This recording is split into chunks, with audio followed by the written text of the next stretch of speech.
Hola mis queridos amigos, nuevamente con ustedes, su doctor Tigre, el que ronca en esta negra noche neoliberal latinoamericana, sudamericana, ecuatoriana, ideólogo del movimiento Wikileaks, que quiere decir transparencia, y equinoccial, que protege la vida en el centro del mundo.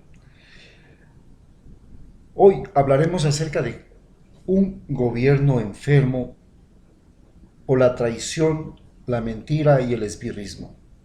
¿Cómo llegamos a tener un gobierno enfermo por la traición, la mentira y el esbirrismo? Todos somos testigos de que el 24 de mayo del 2017, Lenin Moreno se convirtió en un traidor. Ese mismo día, a las pocas horas, también se convirtió en un mentiroso. Mientras alababa a Rafael Correa, planificaba cómo meterle la puñalada cuando éste saliera del país. De seguido, se rodeó de una calaña de gente que les llamaremos los esbirros. Esbirro es la persona que hace algo a cambio de dinero o de favores. Y este esbirro es el individuo que no solamente hace algo por dinero y por favores, sino que lo hace faltando a a su propia ética, a su propia moral y a la moral reinante en una comunidad, en una sociedad. Nos rodeamos de mentirosos, pero había una particularidad de estos mentirosos. Los mentirosos son esencialmente de la clase media y de la clase alta, especialmente alta de Quito y de la Sierra. Esta clase muy vinculada con los abogados, economistas, se fabricaron en las universidades y es evidente que en las universidades donde los abogados se han fabricado desde que la época de la colonia, los economistas más recientemente, los abogados se convirtieron desde la época de la colonia en cultores de la mentira. Bien, para entender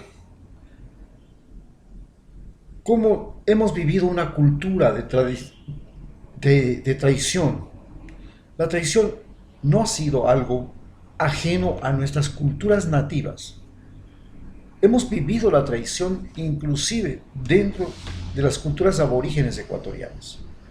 Recordemos la traición de los huancavilcas, la traición de los cañaris.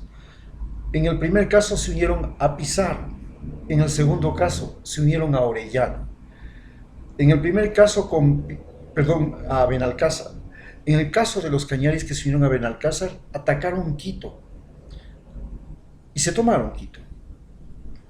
En el caso de los huancavilcas, se aliaron con los españoles contra los punaes y contra los chonos que estaban en Daule y la isla del Puna. Entonces, ya tenemos una tradición, una historia de que la traición ha sido parte de todas lo que fue la conquista de América. En la conquista de América los aztecas fueron conquistados porque les traicionaron.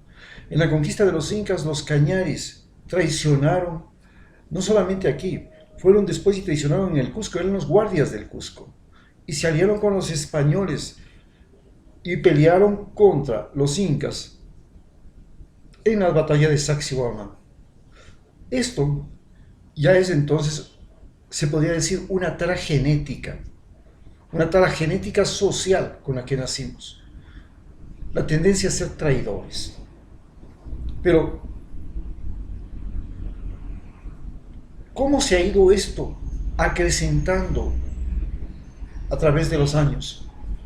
Pues evidentemente tuvimos actos de traición que no podemos jamás de los jamases olvidar. El nacimiento de nosotros como país fue a partir de un acto de traición.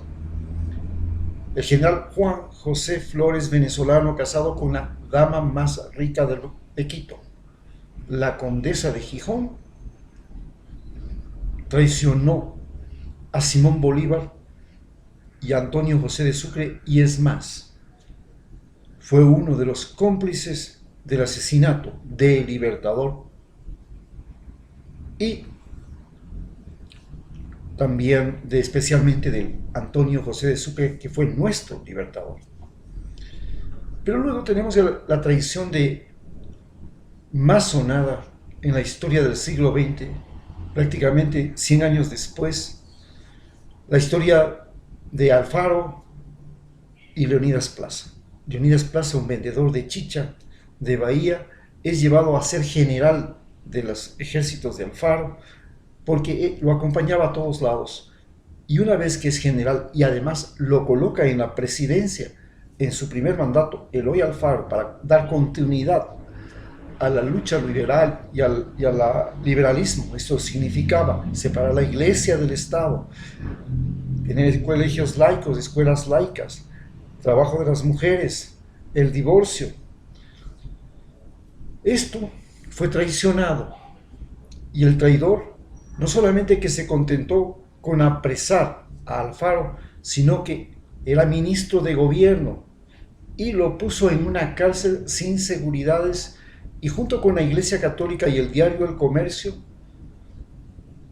motivaron a la muchedumbre borracha a invadir la cárcel, sacar, asesinar ahí dentro al Alfaro y sus generales, arrastrarlo hasta el Parque del Ejido y quemarlo. El siglo nació con una traición. El siglo XX. Nuestra historia republicana, en la primera mitad del siglo XIX también. Y en la primera mitad del siglo XXI hemos nacido y hemos vivido una traición que es de carácter global, visible por todo el mundo, no solamente porque Lenín Moreno traiciona a Rafael Correa, sino que traiciona y entrega a Julian Assange, que es un mártir del periodismo, un mártir de la transparencia, y se lo entrega desde su embajada, permitiendo al gobierno inglés invadir la embajada, que es territorio ecuatoriano, para llevárselo. Esto es un delito de traición a la patria. Hemos vivido entonces lo que es la dimensión de la traición. ¿Cómo podemos cambiar y dejar de ser una cultura de traidores como hemos sido hasta ahora? Pues todo empieza con la educación. Todo empieza con la educación. En las escuelas ha prevalecido el sistema educativo escolástico traído por la Iglesia Católica, donde los estudiantes aprenden a embutirse un montón de cosas, la mayor parte inútiles, en su cerebro, y a ser obedientes, no deliberantes. Tienen que llevar el uniforme, cumplir el horario, dar los exámenes, cantar el himno nacional, recitar el Padre Nuestro, las Ave Marías. Eso fue un sistema de domesticación para que la gente dejara de ser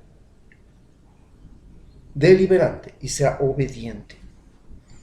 Se estableció un sistema de domesticación a través de las Fuerzas Armadas, obligando a la conscripción, de tal manera que los conscriptos, los soldados, los jóvenes ecuatorianos, estaban obligados a aprender a obedecer a los militares en los cuarteles, a cambio de palizas si no lo hacían. Esa fue la formación, cómo nacimos, cómo nos hicimos, cómo crecimos, para aprender a ser traidores, los traidores que tenemos hoy. Pero esta traición se complementa con el hecho de ser mentirosos. ¿Cómo llegamos a tener un gobierno de mentirosos? El presidente es un mentiroso, pero todos sus ministros son mentirosos. Y lo más importante, este gobierno es sostenido por los medios de comunicación. Y los medios de comunicación ecuatorianos, especialmente los más poderosos, los canales de televisión Teleamazonas, Ecuavisa, y ahora los canales incautados, Gamavisión, Telecentro, y el canal estatal, Ecuador TV, más la prensa, Diario El Comercio, Diario El Universo, Diario Expreso, Diario La Hora. Ellos se convirtieron en medios mentirosos. Ya desde la época de Correa nos enseñó, nos demostró cada sabatina cómo la prensa era mentirosa. Él decía que esa prensa no servía ni para madurar aguacates. Hoy todos los ecuatorianos sabemos que la prensa nos engaña. No puedes creer en las noticias. Hacen bochinche, bulla y lo que sea, lo que se llama linchamiento mediático, cada vez que se les ofrece. En este momento, el linchamiento mediático es contra el presidente del Consejo de Participación Ciudadana, elegido por usted y por mí, por todos, mediante votación popular. Y surgió por ahí un señor Rodríguez, que lo conozco, que ha venido a esta casa y que estuvo al lado de Roldós y estuvo al lado de Lucho Hernández y estuvo conmigo también cuando estábamos luchando contra la dictadura del dictócrata Lucio Gutiérrez. Entonces, estas personas a las que conozco y sé de qué madera son hechas, se autoproclaman protectores de la corrupción, Comisión Anticorrupción. Y esta Comisión Anticorrupción, autoproclamada como se proclamó José Guaidó en Venezuela, presidente de Venezuela, autoproclamando, él mismo se puso la corona. Era un Napoleón que se puso también la corona como se proclamó él. Napoleón se proclamó emperador de Francia cuando ya Francia había despedido a los emperadores. Hizo la Revolución Francesa para no tener nunca más un emperador. Pero bueno, se puso la corona y se declaró emperador de Francia. Bien, algo similar hemos estado viviendo ahora.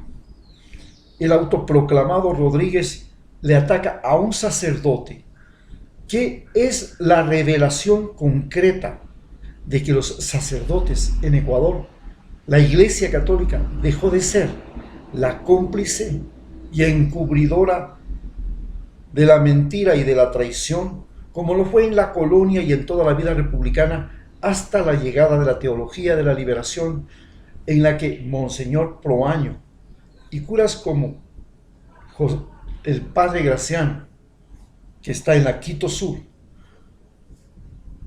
el Padre Vega en Cuenca y el sacerdote Tuárez ahora se levantan, se manifiestan y se rebelan contra una iglesia que el mismo Papa ha dicho es la culpable de la mayor parte de injusticias que se cumplieron y se hicieron en América Latina, porque la iglesia trajo la Inquisición. Y es la Inquisición la que nos enseñó a ser mentirosos, a la que nos enseñó a ser esbirros. Era un sistema en el que cualquier persona podía ser acusada de idólatra, podía ser acusada de ateo, podía ser acusada por haber hablado contra Dios, de blasfemo, simplemente por el vecino que le odiaba. Y si el vecino tenía plata, tenía influencia, significaba que el indio, el enemigo, la mujer, iba a la hoguera, iba a la tortura, era quemada viva, y así dominó la Santa Inquisición América Latina desde 1500, que llega hasta, que llega en 1492 hasta 1750. Prácticamente la Santa Inquisición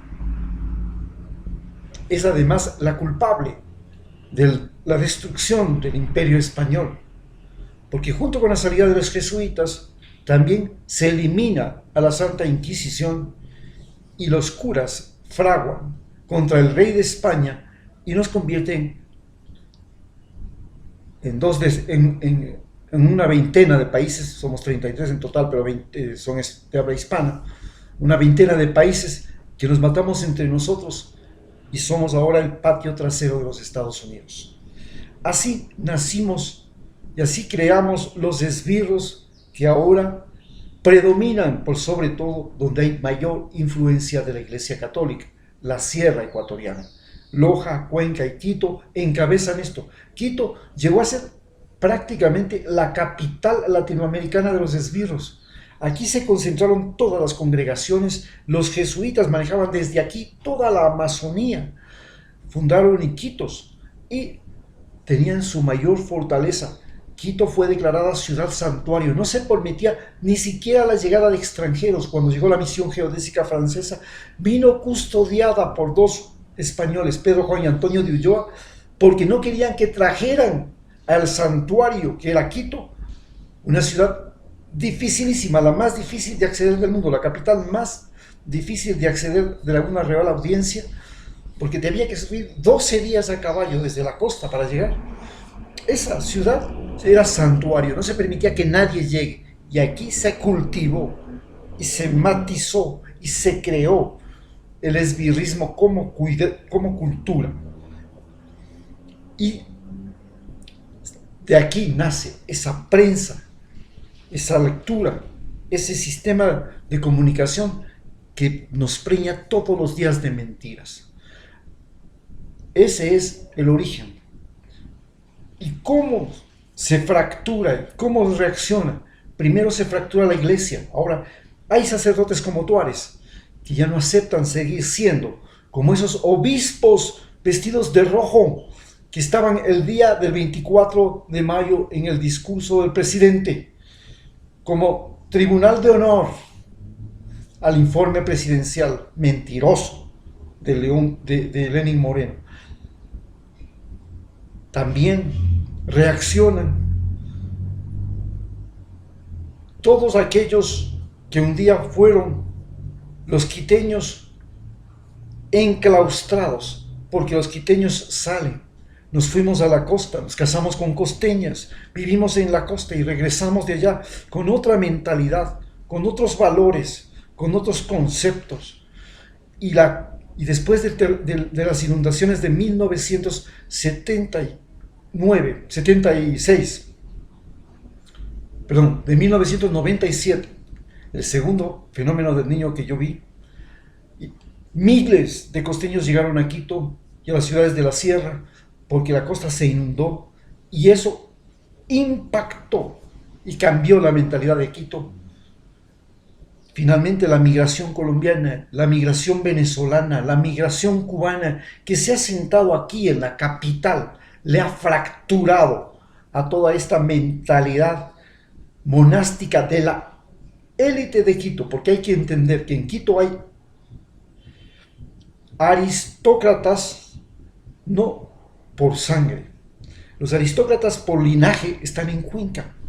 Los aristócratas por relación. Cuando un quiteño está chupando, lo primero que dice es que le conoce, que tiene primo, que tiene amigo, que es cuñado, que es de algún individuo poderoso, bien relacionado, famoso.